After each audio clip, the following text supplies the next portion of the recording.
किसी ने बड़े कमाल की बात कही है कि इंसान सुनता है मन भर, सुनने के बाद प्रवचन देता है टन भर और खुद ग्रहण करता है कण भर। एक गरीब आदमी एक बार घूमता घामता एक राज्य की राजधानी में पहुंच गया। जिस दिन वो वहां पहुंचा उस दिन वहां समारोह हो रहा था, उत्सव चल रहा था।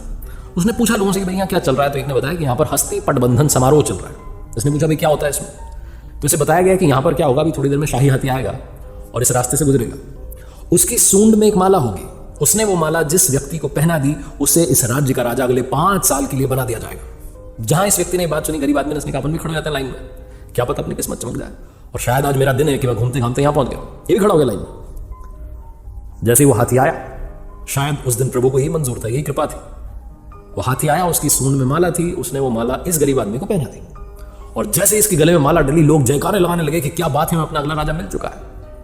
राजपुरोहित ने से बुलाया, इसका तिलक किया और कहा आप सुन लीजिए शर्तें। तो इसने सोचा शर्तें भी है, उसने कहा बताइए क्या बात है। तो राजपुरोहित ने कहा कि आपको अगले 5 साल के लिए इस राज्य का राजा बनाया जा रहा है, लेकिन 5 साल के बाद आपको ये राज्य छोड़ के जाना पड़ेगा, ये राजधानी छोड़ के जानी पड़ेगी। जंगल में एक नदी है जिसमें बड़े बड़े मगरमच्छ घड़ियाल हैं, वो उनसे मुकाबला करना होगा, अपनी ताकत दिखानी होगी। अगर आपने ताकत दिखा दी तो आपको नदी पार करके जंगल में उस तरफ एक गांव है प्यारा सा सुंदर सा, वहां जाके अपना जीवन बिता सकते हैं। कुछ लोगों ने ऐसा किया, कुछ लोग अपना जीवन गंवा चुके हैं। अब आप बताइए कि क्या आप 5 साल के लिए राजा बनने के लिए तैयार हैं?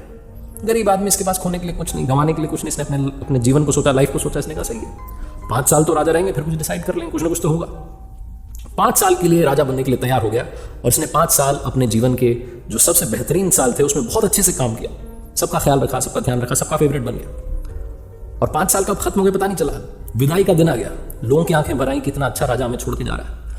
लोग रोने लगे कि इस बेचारे को अब यातना सहनी पड़ेगी, वो नदी जो है उसमें मगरमच्छ घड़ियाल सब मिलेंगे, क्या पता मर ना जाए। ढोल नगाड़ों के साथ में विदाई हुई, जंगल में पहुंचे, उस नदी के इस किनारे पर इसकी विदाई के लिए लोग तैयार थे। लेकिन जैसे ही इसने प्रणाम किया सबको कि धन्यवाद, बहुत अच्छा रहा, चलने लगा, तो लोग चौंक गए। ये खुशी खुशी नदी पार कर रहा था क्योंकि इसने उन 5 सालों में उस नदी पर लकड़ी का पुल तैयार करवा दिया था। लोग वापस प्रसन्न हो गए कि चलो सुरक्षित रहेंगे राजा साहब, अब वहां रहेंगे लेकिन अच्छे से रहेंगे। कहानी राजा की और नदी की नहीं है, कहानी आपकी हमारी है।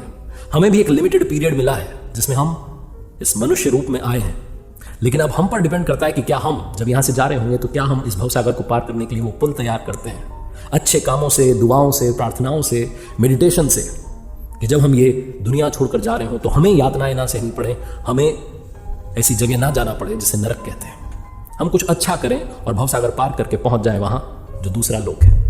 ये छोटी सी कहानी बस यही सिखाती है कि अच्छे कर्म करते चलिए, दुआएं कमाते चलिए, बाकी सब वो देख लेगा।